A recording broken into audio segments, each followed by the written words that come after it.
শুক্রবার সকালে new town eco পার্কে প্রাতঃভ্রমণে আসেন প্রাক্তন সাংসদ তথা রাজ্য বিজেপির প্রাক্তন সভাপতি দিলীপ ঘোষ। সজল ঘোষ বলেছেন, দিলীপ ঘোষের এখন বেশি ঘনিষ্ঠ কুণাল ঘোষ। কেন সজল আমার ঘনিষ্ঠ নয়? আমার সঙ্গে কুণাল ঘোষ ফটো তোলে, সজল ঘোষ ফটো তোলে, আমি সবাইকে ঘনিষ্ঠ মনে করি। কেউ যদি সময় সময় আমার সঙ্গে দূরত্ব বাড়ায় সেটা তার ব্যাপার। আমার কাউকে নিয়ে কোনো অ্যালার্জি নেই। কে চোর কে ডাকাত সেটা নিয়েও আমার কোনো মাথা ব্যথা নেই। যারা কাল পর্যন্ত চোর ডাকাতের সঙ্গে ছিল তারা আজ সতী হয়ে যাচ্ছে। দিলীপ ঘোষ যাকে একবার বন্ধু মনে করে তাকে শেষ দিন পর্যন্ত বন্ধু মনে করে। কাল যারা তৃণমূলের শত্রু ছিল তারা বন্ধু হয়েছে, আমি তাদের বন্ধু বলেই মনে করি। অর্জুন বলছেন, সোমেন এবং শিখা মিত্রের অবস্থা হবে আপনার আর বৌদির। আমি 2015 সাল থেকে মমতা ব্যানার্জির সঙ্গে লড়াই করছি। তখন এই নেতা মমতা ব্যানার্জির কোলে খেলা করতেন, তার বাড়িতে গিয়েই উচ্ছিষ্ট খেতেন, বাড়ির সামনে লাইন দিয়ে বসে থাকতেন। এখন হঠাৎ বিজেপি হয়েছেন। এরকম যারা হঠাৎ বিজেপি হয়ে লাফাচ্ছেন তারা সকালে বিজেপিতে প্রাতরাশ করেন, তৃণমূলের বাড়িতে লাঞ্চ করেন, আবার রাতে বিজেপিতে ফিরে এসে ডিনার করেন। দিলীপ ঘোষের দিকে কেউ আঙুল তুলে এই কথা বলতে পারবে? দিলীপ ঘোষ এখন দলে 4 আনার ফ্রি মেম্বার।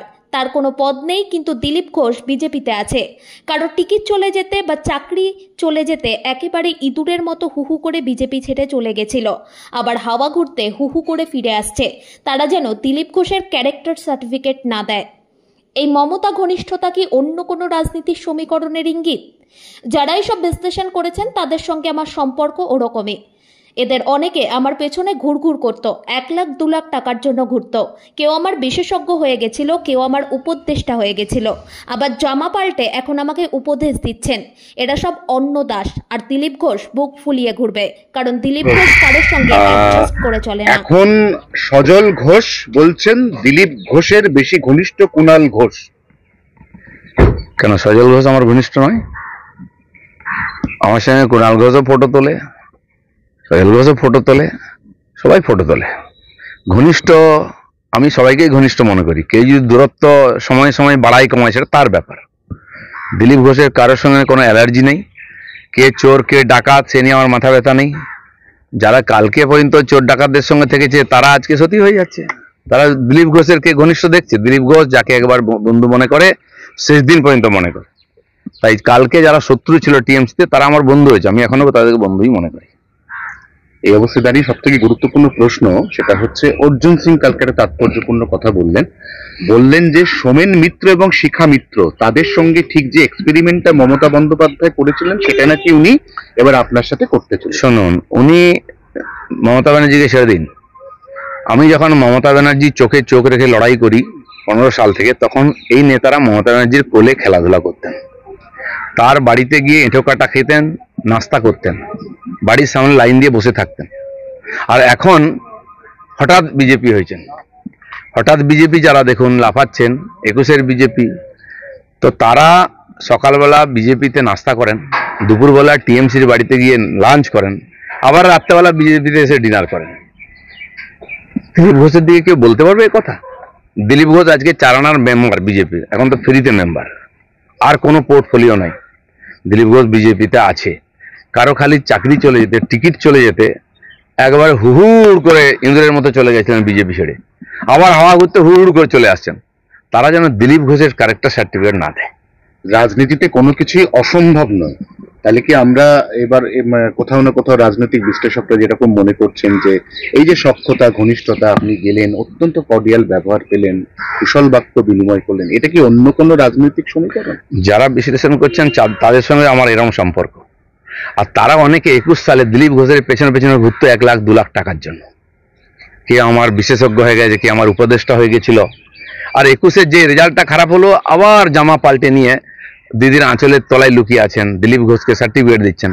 আর এরা অন্য দাস সব। দিলীপ ঘোষ বুক ফুলিয়ে বলবে, কারণ দিলীপ ঘোষ কারোর সঙ্গে অ্যাডজাস্ট করেনি। আমি সবাইকে চ্যালেঞ্জ করছি, যারা টিভি দেখছেন, বলছি একজন একটা প্রমাণ দিন যে দিলীপ ঘোষ কোনো টিএমসির নেতাকে ফোন করেছে। মুখ্যমন্ত্রী করে ছেড়ে দিন, তারা দরকার দিলীপ ঘোষকে ফোন করেছে। এবং কেউ বলতে পারবে না যে আমি ফেসবুকে বা ফেস টাইমে বা হোয়াটসঅ্যাপে ফোন করি, বা রাত্রেবেলা গিয়ে টিএমসির নেতার বাড়ি যাই, কালীঘাটে যাই। দিলীপ ঘোষ লড়াই করেছিল, লড়াই করছে, কারণ দিলীপ ঘোষ বিজেপিটা বোঝে। যারা আজকে হিন্দু হিন্দু ভাই ভাই বলছে, তারা হিন্দুর মন্দির থেকে হিন্দুকে আলাদা করছে। বিজেপি তাই করেছে নাকি? কাশী বিশ্বনাথ মোদীজি তৈরি করেছেন। কেউ বলবে মোদীর মন্দির? সবাই মাথা ঠুকছে। আমি তো বলছি যদি জগন্নাথ মন্দিরে গিয়ে কেউ মাথা ঠুকে দেয় সে কি টিএমসি হয়ে যাবে? এত বোকা ভাবেন মানুষকে আপনারা। আর সিপিএম এক সময় বলতো যে ওই বিবেকানন্দ আর এই বিবেকানন্দ, এটা আরএসএস এর বিবেকানন্দ, এটা আলাদা। টিএমসি বলেছে রামায়ণের রাম আলাদা, বিজেপির রাম আলাদা। আমরা তা মনে করি না। যেটা পুরীতে জগন্নাথ আছেন সেই জগন্নাথও দীঘাতে আছেন, যার যেখানে ইচ্ছা যা। আমরা ভেদাভেদ করি না। সবাই বলে বিজেপি মন্দির রাজনীতি করে, 100 বার করে, করবেও। তো যদি মন্দির রাজনীতি আমরা করে থাকি, আমরা হিন্দুকে মন্দির থেকে আলাদা রাখবো, তারপরে হিন্দু বিজেপিকে ভোট দেবে?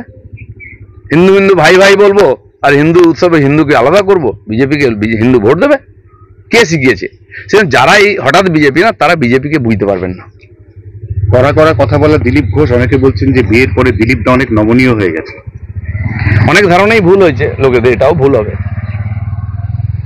ঠিক আছে, দিলীপ সৌমিত্র খাঁ অনেক কিছু বলছেন, তার মধ্যে সব থেকে বড় কথা হচ্ছে সোশ্যাল মিডিয়াতে তিনি লিখছেন যে আপনি একটা নিদর্শন যেখানে একজন ত্যাগী কিভাবে ভোগী হতে পারে। তার পাশাপাশি একটা অ্যাড করি সেখানে না না, আরো বলেছেন, ওকে অনেক লোক বলাচ্ছে, কারণ তার নিজের কোনো বুদ্ধি নাই। তো তার বউ বলেছে, আমি বলিনি।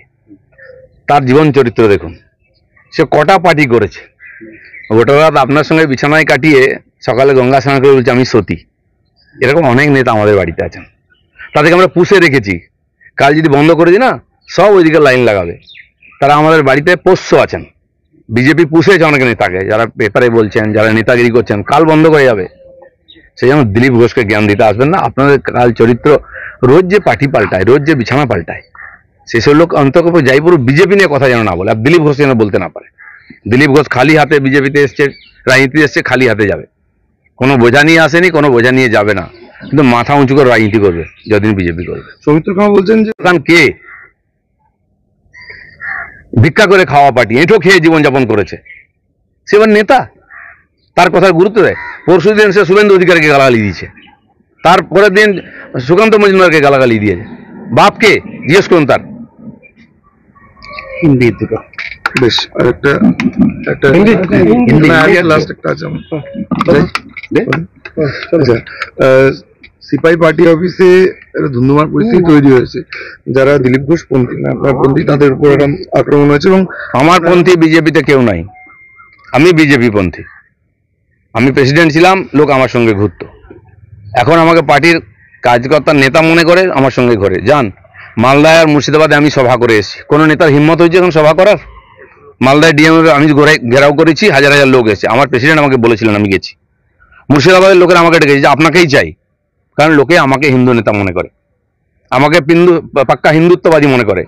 যান, জঙ্গিপুরে কারোর দম আছে, গিয়ে সভা করবে, দিলীপ ঘোষ করে এসছে। কি আসল হিন্দু, কি হিন্দুর নেতা, এটা পাবলিক জানে। রাতারাতি হিন্দু নেতা হতে যেও না, হিন্দুত্ব সবার গায়ে সাঁটে না। চলো, ধন্যবাদ।